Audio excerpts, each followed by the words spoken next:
je vous invite à suivre maintenant le cheminement de l'oxygène à travers nos systèmes respiratoires et circulatoires. C'est ce qu'on appelle la cascade de l'oxygène. On va s'intéresser uniquement à l'oxygène dans ce schéma. L'air atmosphérique a une pression partielle d'oxygène de 160 mm de mercure. Qu'en est-il à l'intérieur de l'alvéole? Quand on mesure la pression partielle de l'oxygène à l'intérieur de l'alvéole pulmonaire, nous trouvons une valeur de l'ordre de 105 mm de mercure.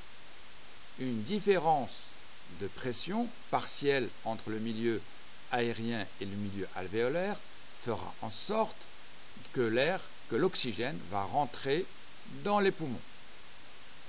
Quand on regarde la pression partielle de l'oxygène dans nos alvéoles et qu'on la compare avec la pression partielle qui se trouve à l'intérieur des artères pulmonaires, nous observons une pression partielle de l'ordre de 40 mm de mercure. L'oxygène ayant une pression partielle plus importante dans l'alvéole par rapport au milieu sanguin, il va traverser de manière passive, par gradient de pression, il va traverser la membrane alvéolo-capillaire pour s'équilibrer à une pression partielle de l'ordre de 100 mm de mercure d'oxygène. Donc l'oxygène se trouve dans les veines à l'intérieur de nos poumons à une pression partielle de l'ordre de 100 mm de mercure. Il va être aspiré par le corps gauche puis propulsé dans toutes les artères systémiques. L'oxygène aura alors une pression partielle constante.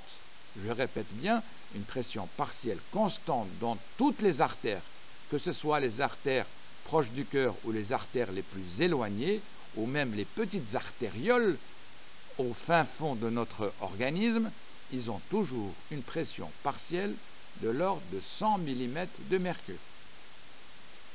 Inchangé. Au contact des cellules auxquelles il faudra délivrer de l'oxygène, la pression partielle de l'oxygène à l'intérieur des cellules est inférieure à 40 mm de mercure, alors que la pression artérielle systémique est de l'ordre de 100 mm de mercure. Gradient de pression donc entre le milieu sanguin et le milieu cellulaire. L'oxygène va donc pénétrer à l'intérieur de nos cellules. Et en plus, non seulement il pénétrera par différence de gradient partiel d'oxygène, suivant la loi de Fick, il va également, à l'intérieur de la cellule, se trouver cet oxygène à une pression bien supérieure à la pression mitochondriale. C'est là où se situe le cycle de Krebs. C'est là où se situe la respiration cellulaire. 40 mm de mercure au niveau plasmatique des cellules musculaires ou nerveuses, etc., va faire en sorte que l'oxygène va rentrer à l'intérieur de la mitochondrie, toujours par diffusion passive. Donc l'oxygène va rentrer et donc étant consommé à l'intérieur de la mitochondrie. Il en restera combien en résultante entre la partie cellulaire et la partie postcellulaire? Il en restera toujours quelque chose de pression partielle. La pression partielle d'oxygène sera de l'ordre de 40 mm de mercure en bilan final. Cet oxygène aura donc cette pression partielle dans les veines systémiques.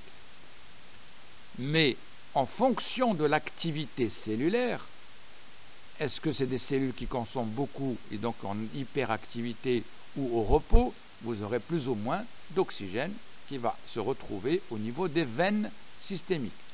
40 mm de mercure est une pression partielle de dioxygène moyenne. Cet oxygène va être capté par le cœur droit et propulsé dans les artères pulmonaires à 40 mm de mercure. Il se retrouvera donc au contact des alvéoles et le cycle est terminé. La même chose quand on observe la pression partielle du CO2, mais on va partir des cellules. Quelle est la pression partielle du CO2 à l'intérieur des cellules?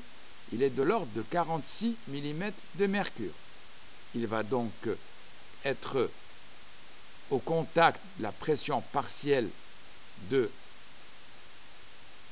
CO2 qui est de l'ordre de 40 mm de mercure. 46 mm de mercure par rapport à 40 mm de mercure, vous voyez que ce n'est pas une grande différence, mais ça suffit pour qu'il y ait une delta P.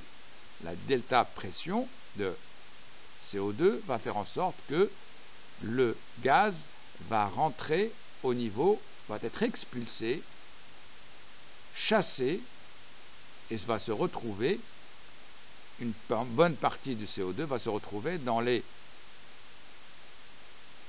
veines systémiques pour atteindre 46 mm de mercure.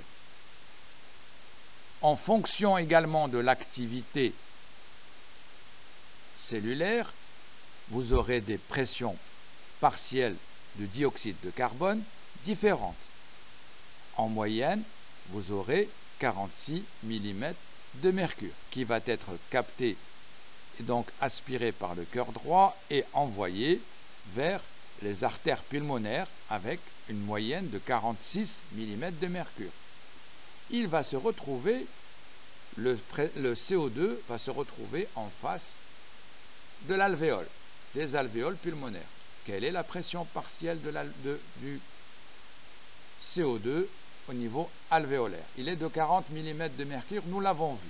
46 mm de mercure par rapport à 40 mm de mercure, le CO2 va donc diffuser dans l'alvéole. 40 pour donner une pression partielle de CO2 dans l'alvéole de 40 mm de mercure. 40 mm de mercure par rapport à la pression partielle de CO2 dans l'atmosphère qui est de l'ordre de 0,3 mm de mercure, il sera donc rejeté par l'expiration dans l'atmosphère. Voici la cascade de l'oxygène et la cascade du CO2. Nous pouvons raisonner de la même manière en volume et non plus en pression partielle. Ce schéma en face de vous montre exactement les variations du volume qui entre dans le système sanguin en passant par l'alvéole. Quand on observe l'oxygène, on observe que seuls 250 ml d'oxygène rentrent à l'intérieur de nos capillaires pulmonaires par diffusion passive en volume, 250 ml d'oxygène, lorsque la ventilation alvéolaire est stabilisée au repos à 4 litres par minute pour compenser et arriver à un volume final de 1000 ml. 1 litre d'oxygène circule et propulsé par le cœur gauche va aller au contact des structures cellulaires en fonction de leur activité. Il va donc y avoir entre la cellule et le système capillaire une perte de 250 ml d'oxygène dans tout notre organisme entre une ventilation alvéolaire, entre une inspiration et une expiration. 250 ml d'oxygène sont captés par les cellules au repos. En cas d'activité musculaire intense, en cas d'effort, bien entendu, le volume d'oxygène est plus important. Et nous faisons exactement le même raisonnement que tout à l'heure en pression partielle. Et la même chose au niveau CO2. Donc vous êtes invité à observer parfaitement, à observer ce schéma de manière assidue. Dans ce bilan de gaz entre le sang artériel et le sang veineux, dans le cas du muscle au repos ou du muscle en activité, vous pouvez parfaitement voir la consommation en dioxygène et en dioxyde de carbone. Je vous invite également à bien observer ce schéma. En résumé de ce qui vient d'être dit, concernant le transport des gaz dans le sang hématosé, qui est riche donc en oxygène et pauvre en gaz carbonique, va aller parcourir le réseau du système artériel qui va le distribuer aux différents territoires. Sa concentration, je vous le répète, sa concentration de ce gaz est la même en tout point du réseau des artères concernant l'oxygène, le dioxygène. Mais comme les différents tissus ont des consommations différentes en fonction de leurs besoins, les 250 ml vont être distribués en fonction, bien entendu, de chaque type cellulaire et de chaque type cellulaire en fonction de son activité métabolique. Par contre, la production de CO2 va être également différente. Mais ce qu'il faudra retenir, c'est que alors que la concentration en oxygène est identique dans tout le système artériel, dans la partie artérielle, la concentration en CO2 est différente dans le système veineux. Pourquoi elle est différente? Parce qu'en fonction des besoins de l'organisme et en fonction de l'activité métabolique, le CO2 est produit de manière plus ou moins importante. Mais comme tout le système veineux se rassemble en veine cave qui va déverser le sang dans le cœur, vous aurez des concentrations donc différentes. Maintenant, la diffusion des gaz au niveau de la membrane alvéolo-capillaire va être différente en fonction des équilibres qui vont s'établir. La loi de Henry nous dit que chaque gaz au contact d'un liquide va diffuser et se dissoudra dans ce liquide en proportion de sa pression partielle et inversement proportionnelle à sa température. Je répète, chaque gaz dans un liquide va diffuser et va donc se dissoudre dans ce liquide, et là on parle du sang, en proportion de sa pression partielle. Si la pression partielle est importante, il y aura plus de gaz qui va être dissous, et inversement proportionnel à sa température, mais là la température étant constante, donc il n'y aura pas de modification en fonction de la température. Plus un gaz est concentré, mais on ne peut pas dire concentré puisqu'on parle de pression partielle, donc plus la pression partielle est importante, plus sa pression augmente et plus il pourra se dissoudre dans le sang, et ceci inversement. Moins il sera concentré, plus la pression partielle sera faible de ce gaz, et plus il aura du mal à se dissoudre. Ce qui nous conduit donc à l'observation de la concentration, le passage de l'oxygène à travers la membrane alvéolo-capillaire. Sa vitesse de diffusion, elle va dépendre de la surface de la membrane diffusante, et ceci est important. La membrane diffusante, vous savez que c'est la membrane alvéolo-capillaire. Il va diffuser en fonction du coefficient de diffusion. Le CO2 n'a pas le même coefficient de diffusion que l'oxygène. Et bien entendu, le véritable moteur de la diffusion, c'est la différence de pression. Et tout ceci divisé par l'épaisseur. Autrement dit, la vitesse de diffusion d'un gaz sera plus rapide si la surface sera plus grande, si la surface de diffusion est importante, si la différence de pression de ce gaz est importante et si son coefficient de diffusion est grand, mais inversement proportionnel à son épaisseur. Plus une membrane est épaisse, plus la vitesse ou le débit de diffusion du gaz sera faible. Elle pourra être au niveau de la respiration. Qu'est-ce qui pourra épaissir la membrane alvéolo-capillaire? C'est par exemple des couches au niveau du tabagisme, c'est-à-dire des couches de goudron ou des couches de nicotine. Ce qui veut dire ici que vous avez dans cette équation de Henry une surface à en tenir compte, un coefficient de diffusion et une différence de pression partielle du gaz, et bien entendu inversement proportionnel à son épaisseur. Le coefficient de diffusion d'un gaz, ce qu'on appelle également un coefficient de solubilité, d'après la loi de Fick, il est proportionnel à son coefficient de diffusion et la différence de pression. C'est le coefficient de solubilité. On l'appelle souvent alpha, ou autrement dit la quantité de gaz dissous.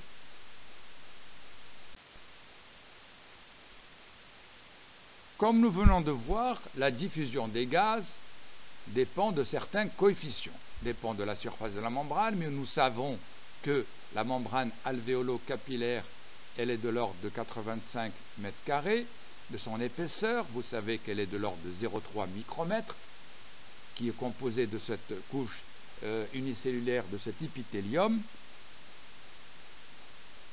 et puis également de les différentes couches de la membrane alvéolo-capillaire, de la vitesse de diffusion d'un gaz à travers cette membrane.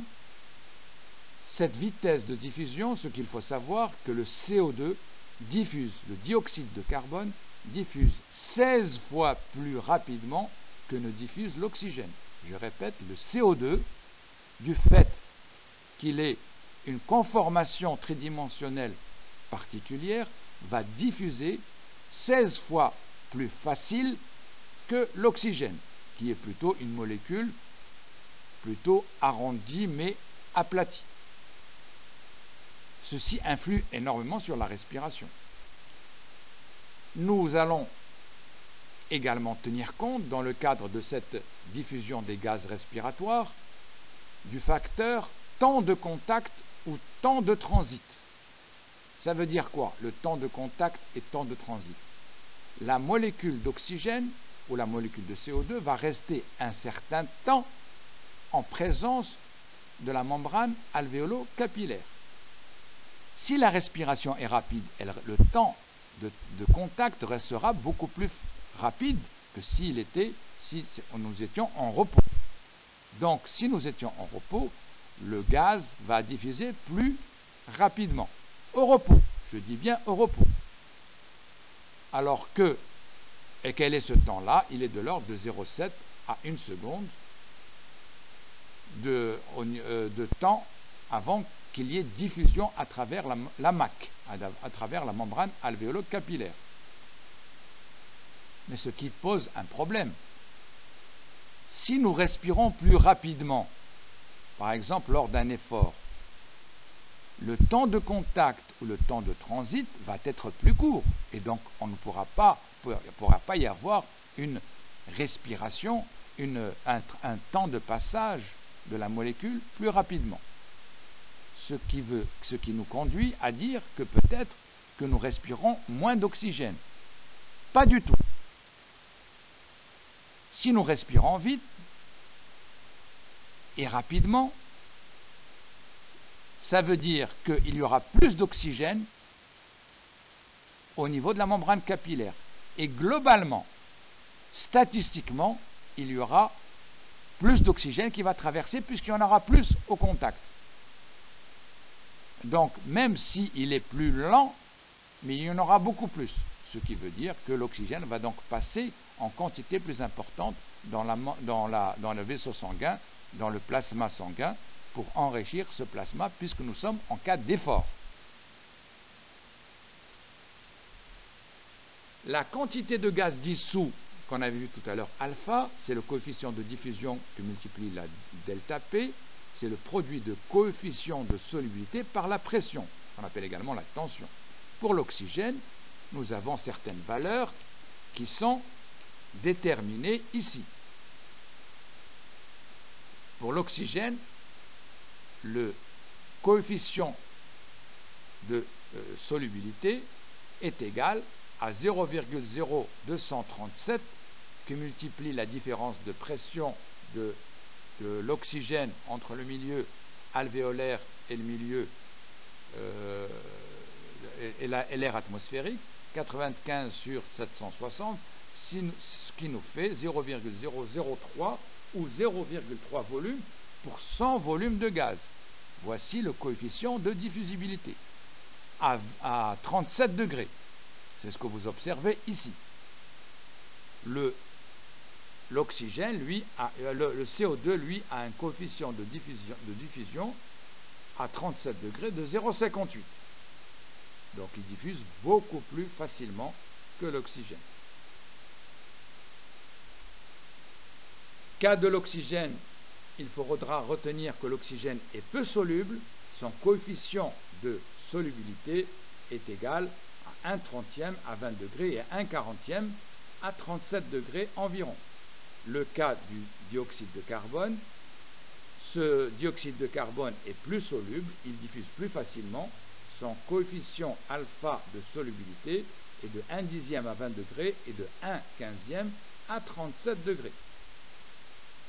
La capacité de diffusion, cette fois-ci, d'un gaz sera définie comme étant le volume de gaz qui diffuse au travers de la membrane alvéolo-capillaire par minute et par millimètre de mercure.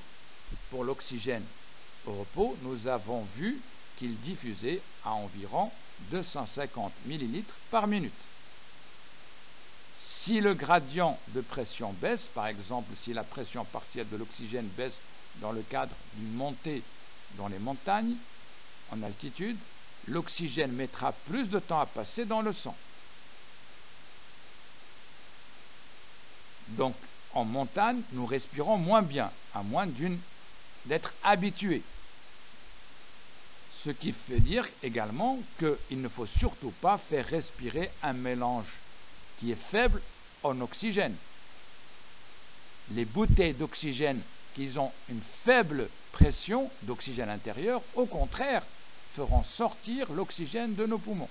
Donc il faudra toujours s'assurer que lorsque nous respirons de l'air, de l'oxygène pur dans des bouteilles, que les bouteilles sont suffisamment sous pression.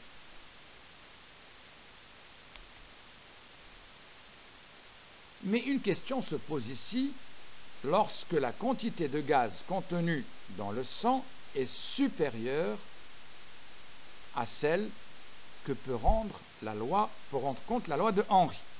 La loi de Henry nous dit que le gaz va diffuser en fonction de sa concentration, de sa différence de pression partielle, en différent de la surface, etc., et inversement proportionnelle à l'épaisseur.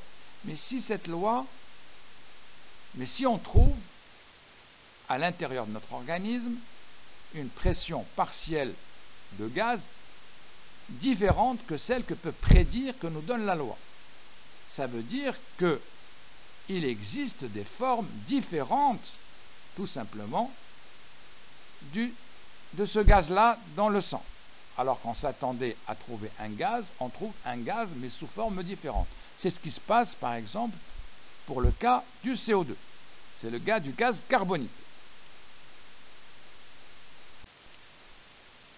Dans ce schéma qui nous donne les proportions des différents gaz, que ce soit dans le compartiment artériel ou le compartiment veineux, la répartition de ces gaz,